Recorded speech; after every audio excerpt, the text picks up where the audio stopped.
This is Florida Natural Farming at Frog Valley Tropical Fruit Farm. It's another gorgeous day here.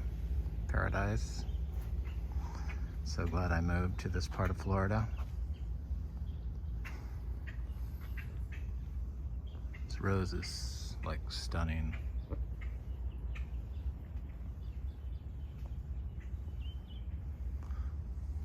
Of course, the variegated cassava isn't bad either. If you watch these videos, Florida Natural Farming, you know that I'm like obsessed with these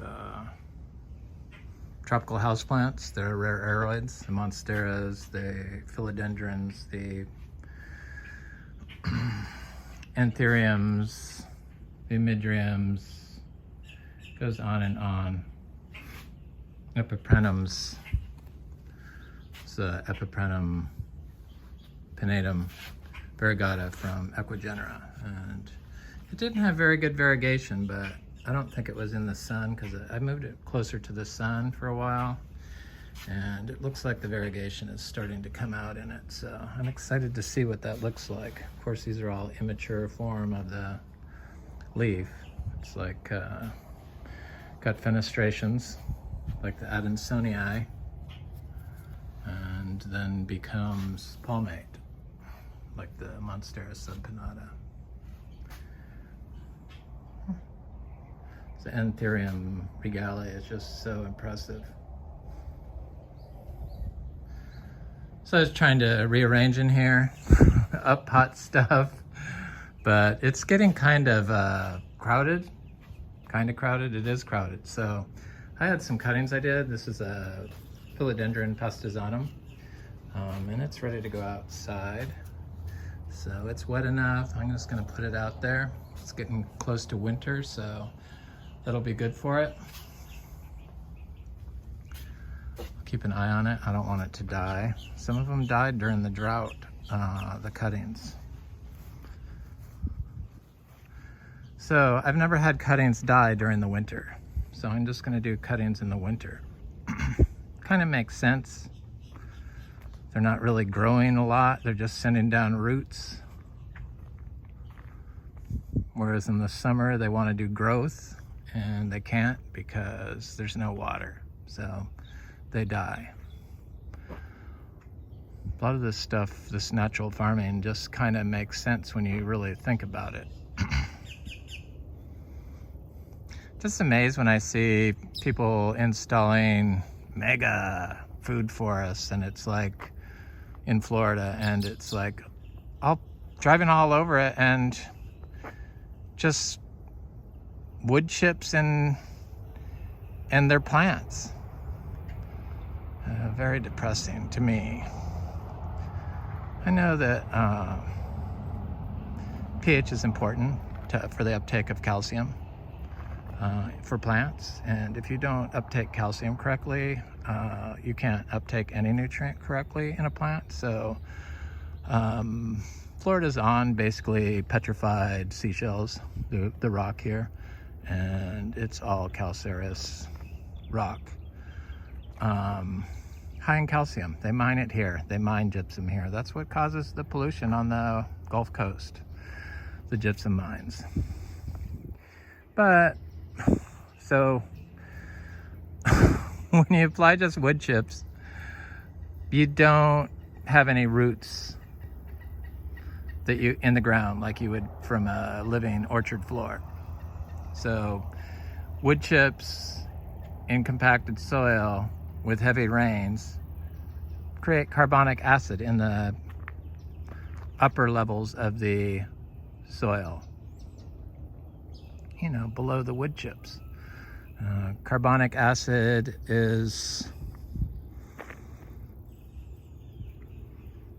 changes the pH in the soil, so your plant can't uptake calcium correctly. So then they have to add calcium. Add calcium where calcium's mined. I mean, how stupid is that? I don't know. It's just so frustrating, this whole thing. Seeing what people do to Florida, and it's just mind-boggling to me. I think some of the problem is that people just don't believe that you can grow organically here in Florida. So I'm gonna go look at some fruit trees. Get off that subject for a bit. It's just so frustrating, the whole, I don't know, install, because that's all a control is an install. So it's good for market gardens, but rare tropical fruit trees, not so much. So I'm glad I got my houseplants, because it made me really pay attention to water needs, because I water my indoor houseplants. I harvest water in rain barrels, and I never had to fill up the rain barrels during the drought till the very last one, and then it started raining. So they lasted quite a while. They kept filling up a little bit. So I water the plants. They're on a schedule, so I give them a cup a day. Big pots, I give 2 cups. Some of them, if they have water in the bottom, I don't give their water. So, but I'm on a schedule. So I went off my schedule, and like 4 days, and the soil was still moist, but I noticed the leaves were changing. So I'm like, oh, you know, looking like they were gonna die. So I'm like, oh, I better get back on the schedule. So it just made me think about watering and how my trees don't get watered. And you're really not supposed to be able to see changes to your plants quickly. It should be unnoticeable, and it should be in a state of continuous photosynthesis if possible. So by applying manure, when you apply the entire field, you know, all 10 acres with like a lot of nutrients, people see a flush of growth. But I don't notice any changes in our trees when I apply the nutrients we apply in micro doses daily, year-round, into the living orchard floor. So the orchard floor with the wood chips and the carbonic acid, the only way you can get the soil to create the right pH naturally is with a living root in the soil. So if you can't grow a plant in the orchard floor easily, like if weeds aren't coming up in there easily, it's probably not a good place to grow a tropical fruit tree. I mean, it's just kind of common sense. This is just stuff I've learned through observation of planting tiny seed-grown trees this big into stuff like this. In wood chips, without wood chips, in tall grass, in biodiverse weeds, in short grass. I've done it, and that's how I'm able to like put stuff together. And with a little schooling, you gotta take some college classes, I think. Just can't like, I mean, if you want to explain, be able to explain it, that's what it is. To see what's going on. I don't know everything, but I know a lot about what's going on here with tropical fruit trees. Otherwise, we wouldn't be able to fruit them so well in such a short amount of time, where other people struggle.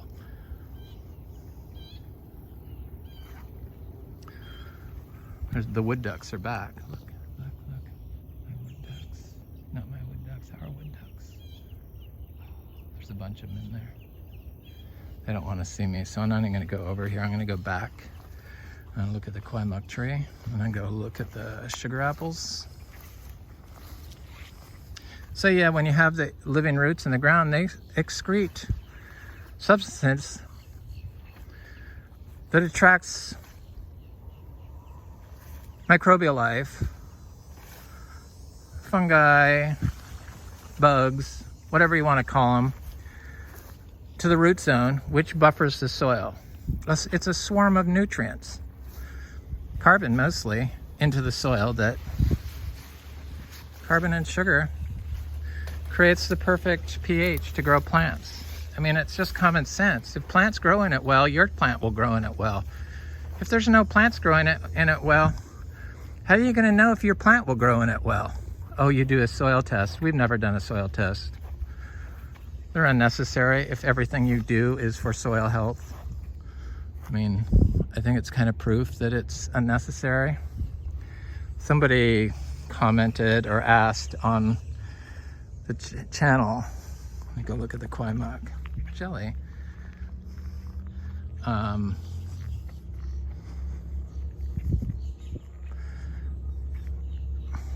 What was it, the canistel fruit, the rasapote, I think, if it will grow in calcium-rich water and magnesium. The water here is all calcium carbonate infused.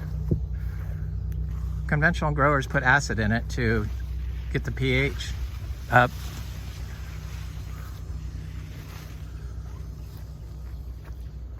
Or down. I can't think. Anyway, to make it more acidic. So yeah, this stuff, the rasapotes we fruit here, no problem. Florida's just crushed shells, petrified crushed shells. It's all calcium. Look at the size of these Kwai Muk. I don't think they're ready. That one back there is big. I see quite a few of them.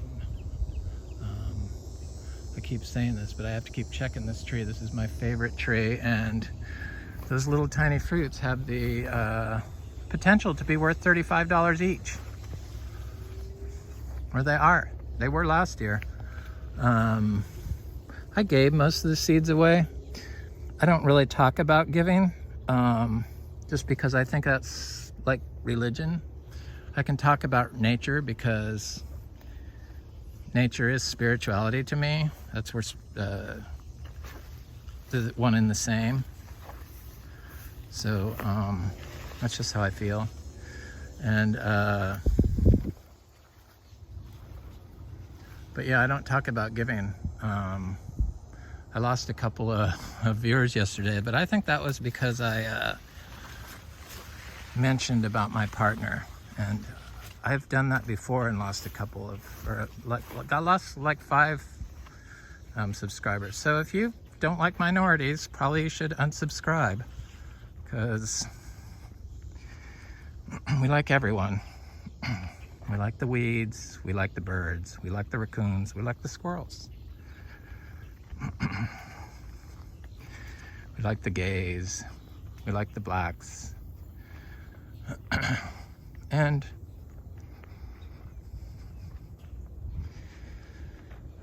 I give stuff away. I just was yesterday's video about biodynamic farm, a nursery, or a high-end luxury resort. I see this place being a high-end luxury resort. I don't know why, I just do. A place of healing, I guess is what it is, more. Combined with a tropical fruit farm. There's so much fruit, a portion of it could be donated. So I'm not all about just helping the uber rich, but they come here to Vero Beach, and they buy property here. That's why property is at a premium here in Vero Beach.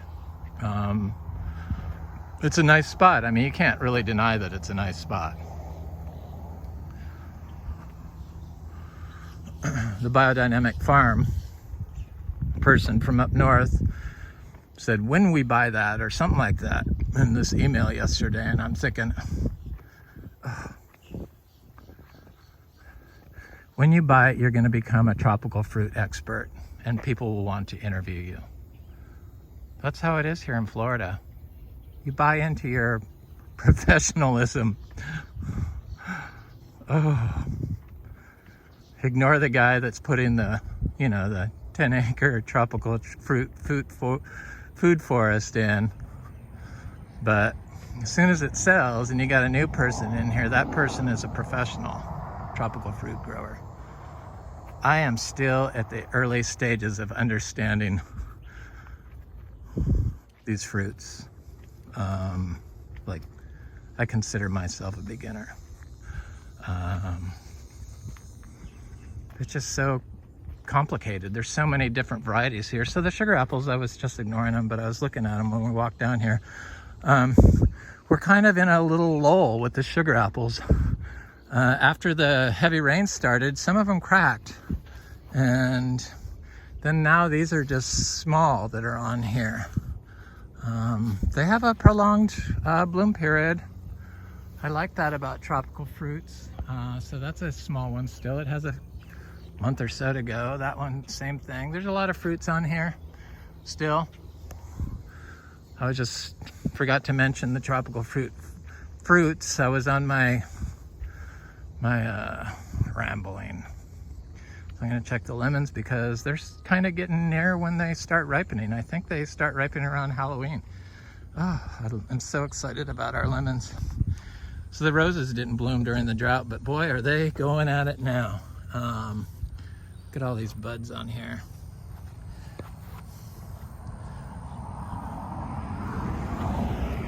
It's a stunner, this rose. Sombrui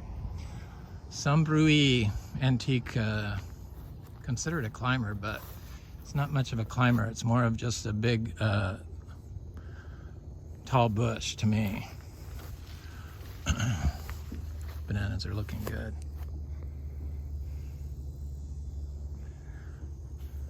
Seeing pups on the bananas. I got to divide those. It's the thing about the nursery, you're gonna take so much from this property, and I'm still building it. So I'm just not into nurseries for some reason. Seeds, yes. I grew this. These are seed-grown lemons. They're gorgeous. Look at these lemons. Well, those marks are from the birds. That's not greening. We don't have citrus greening on these trees that I can see. Nope. Nice, clean. These are our seed-grown lemons. That's a 4-year-old tree. It's gonna be 5 in 2023. Here's another one. This is a smaller lemon. This tree is loaded with fruit. These trees come true to seed, more or less. I haven't noticed any differences. So they're just not quite there, but they're getting there.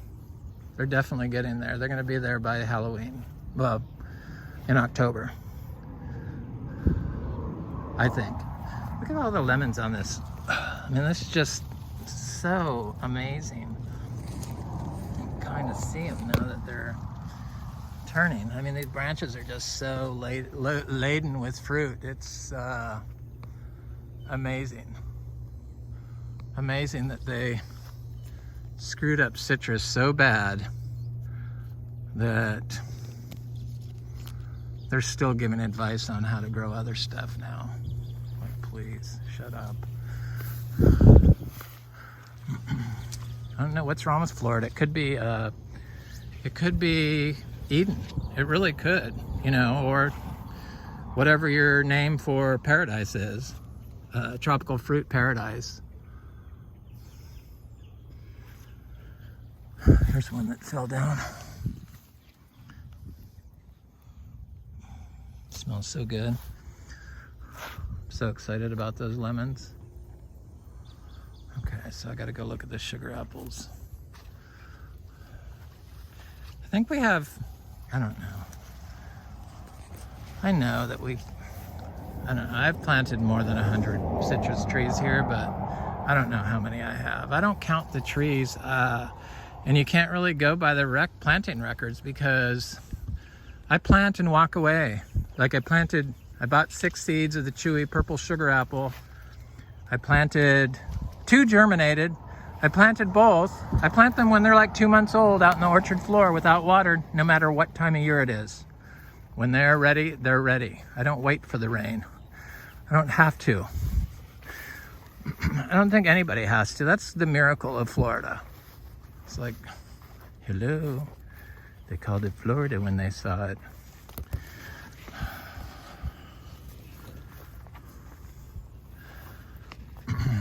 Just so aggravating. I know that this is like, who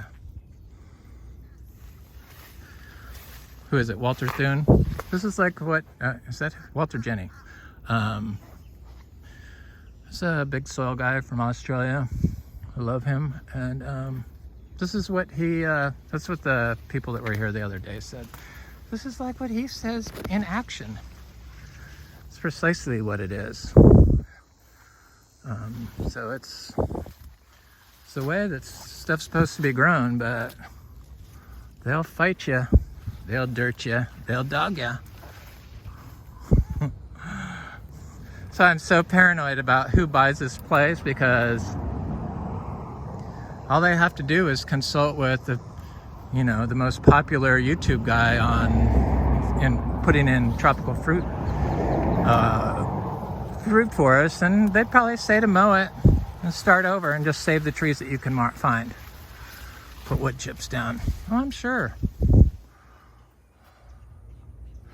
Oh, yeah, that's your farm plan? What type of fertilizers do you use exactly? That's what I want to know.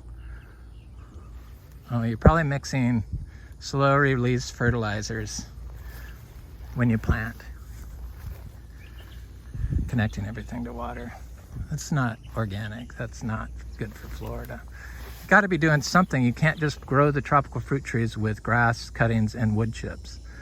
I just don't believe that.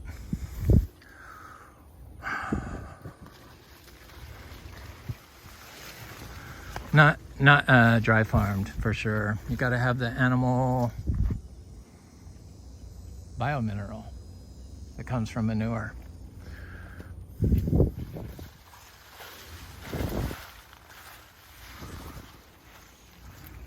Yeah, there's a lot of fruit still, just not ripe. So we're gonna get another big crop. People do buy sugar apples, unlike star fruit and unlike guavas. They buy sugar apples, they buy mangoes, they buy achacha, they buy MB. They don't really buy lemon drop mangosteens, and so these things are blooming again, or still, I should say. Got lots of bloom on there. So we should have sugar apples for a long time. There's a bunch on this one. They're everywhere. They're little. See how little they are? Yeah, they're not ready yet, but they're nice and good. This one's pretty big.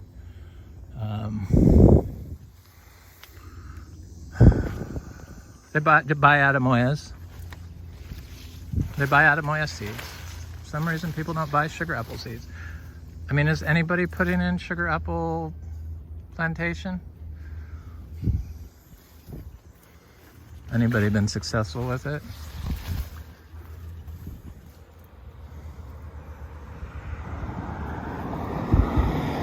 I'm sure if people would buy all the seeds if I had an online store, but I'm the bee that has to work that online store and deal with it. That's not really a job that I aspire to do ever aspired to do. So I don't see myself doing that. We don't need the money. That's probably a part of the problem. I mean, could always use money, but I mean, I'm able to buy plants I need. Sure, I have to like grovel a little bit sometimes, but that's just part of the excitement, I think. So I really can't think. That's all I really buy, antiques and cows and plants. But I haven't bought a tropical fruit tree in a long time.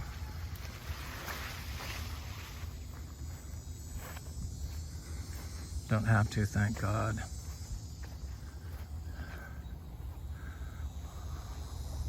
So Cha-Cha is doing good. This is a producing jackfruit tree that did not produce this year, and I think the freeze had something to do with it because it didn't even flower, but it looks good.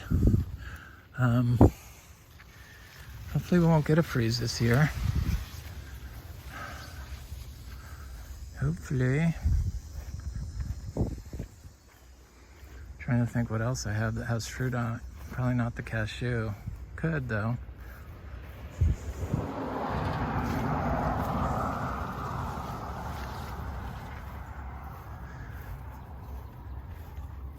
It's nice having fruit going into September, October. Fruit on the way.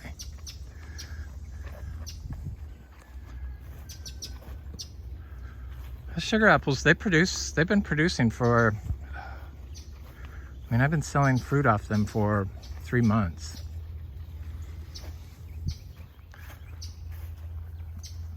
Continuously.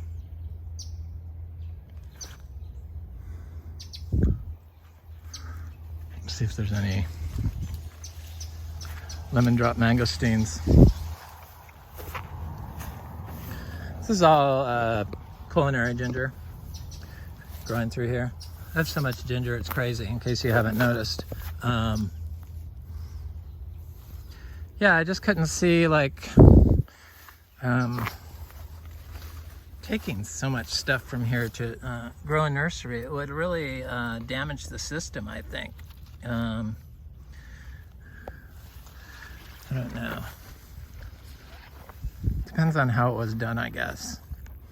If you grow stuff from seeds, yeah, but and then if you're taking all the scionwood off the fruiting trees, it's like, I don't know.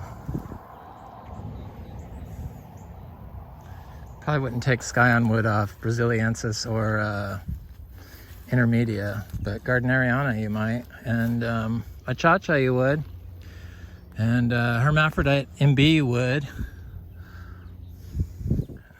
I just am so anti-nursery for some reason.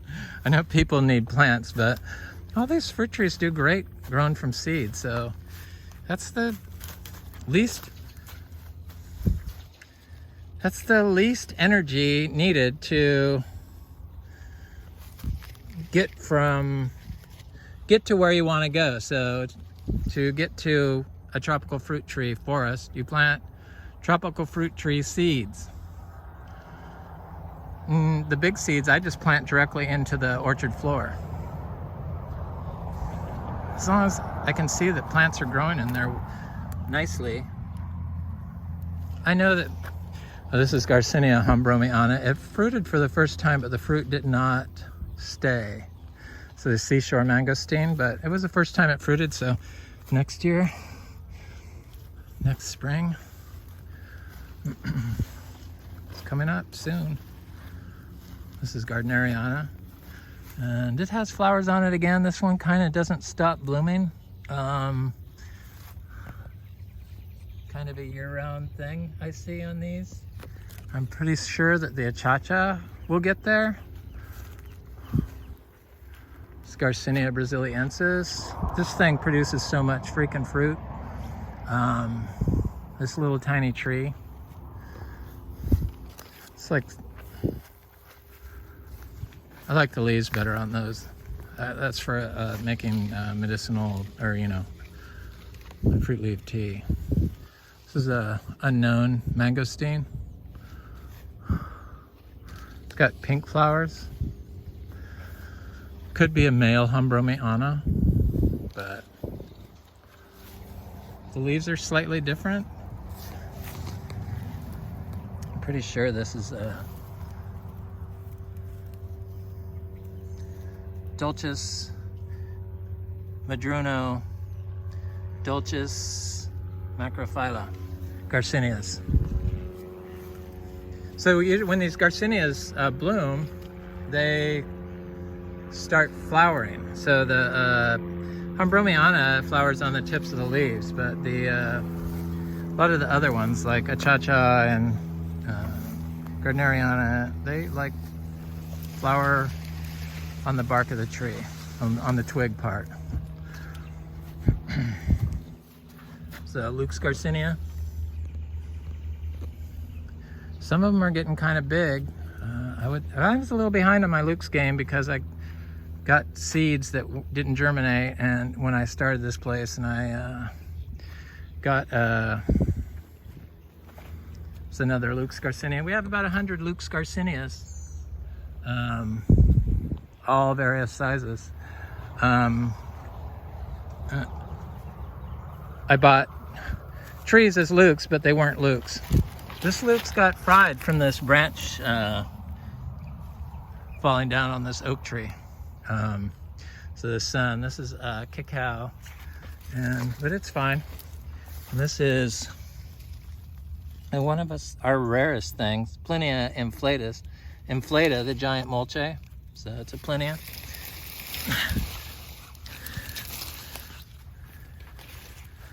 The ginger will smother a small tree, dry it out. So if the ginger is bigger than the small tree, cut the ginger back periodically around the tree.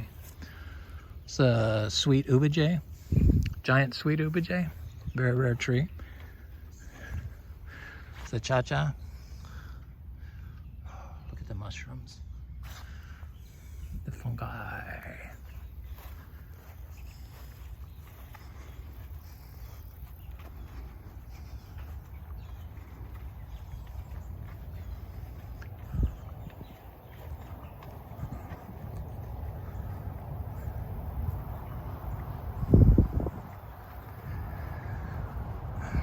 Yeah, it kind of scares me thinking to sell this place. So here's another citrus tree, seed grown. I think this is a sweet orange. See it? It's kind of hard to see stuff in the green. Seed grown. All the citrus is seed. Most everything's seed grown. These are seed grown but nursery bought, the achachas.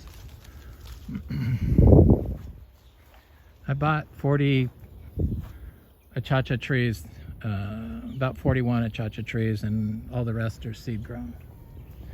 So 300 and 400 achachas, whatever we have. We have a lot. Can't really count all this stuff because I don't mark it. I don't mark it because I don't want to go on the system. This is a syzygium, the rose apple. This is a kumquat, citrus, no greening.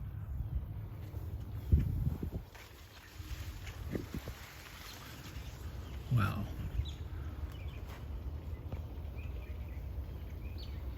Cacao trees are looking good. So cacao is what they make chocolate out of, in case you don't know that. I didn't realize people didn't know that. Cocoa, cacao, that's what it is. And we got about 30 trees. These are all seed grown. These little ones, about a year old. This is a African peach that's grown about 2 feet since it started raining. It looks like it's 5 feet, so it can fruit as a small bush. So I'm hoping it's gonna be, this is all dry farm stuff. We do not water. Everything's grown the exact same way. So here's our cacao. You always know cacao is happy when it's sending out new growth. Those real delicate leaves are new growth. Didn't send out any new growth this summer after the initial few leaves, because towards the end of winter it will drop all its leaves and it'll give you fruit in winter, but it also at the end of winter will drop all its leaves and then start to regrow new ones, like the laurel oaks. So this has got bloom all over it, I can see. Gave us 6 fruit from seed. We grew this. This is seed grown cacao. See the flowers there? They're little tiny flowers up against the bark. There's a lot. There's a lot of them on here. I can see them. Seed grown from a tree I planted in Brevard County that produces fruit every year at Dry Farmed. Has been doing it continuously for, it has to be 8 years now.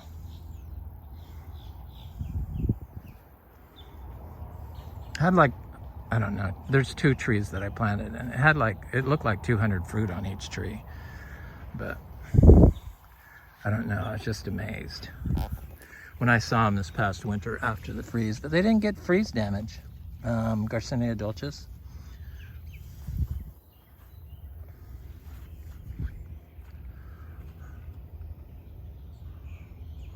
Got all this cassava. I see that stuff grows really good planted adjacent to cassava, like this citrus. This is sweet orange from an antique grove from northern Florida. These things just took forever to get size. And what did it was putting this cassava right next to it. Very bizarre.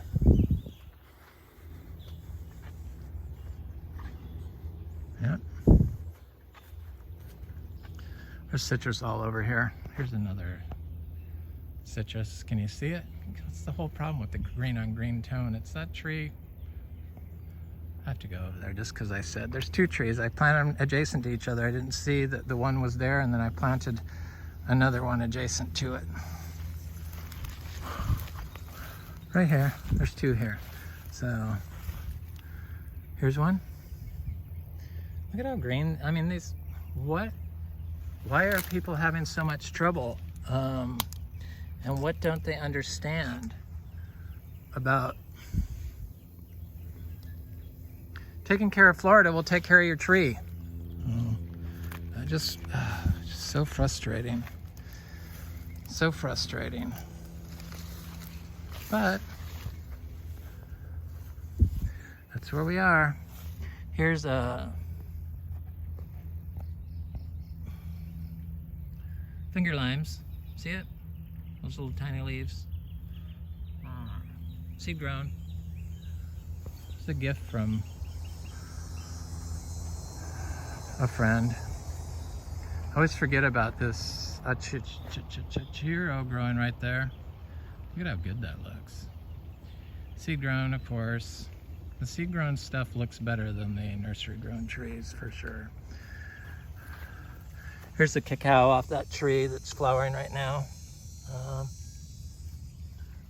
5 fruits. This is a cacao I planted last year. It kind of struggled in this spot, this particular one, but I had a trail right next to it.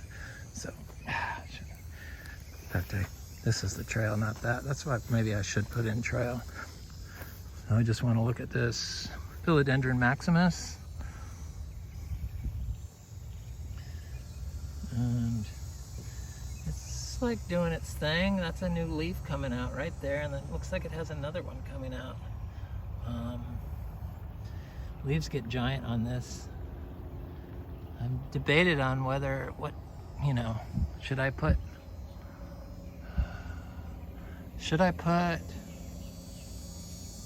aroids in this giant tree? This Philodendron maximus supposedly only grows 10 feet, so 20, that won't go up that high, so it should be okay. I'm not going to do it on any of the native trees. Yep. Anyway, this is Florida Natural Farming at Frog Valley Tropical Fruit Farm. I hope you have a beautiful day.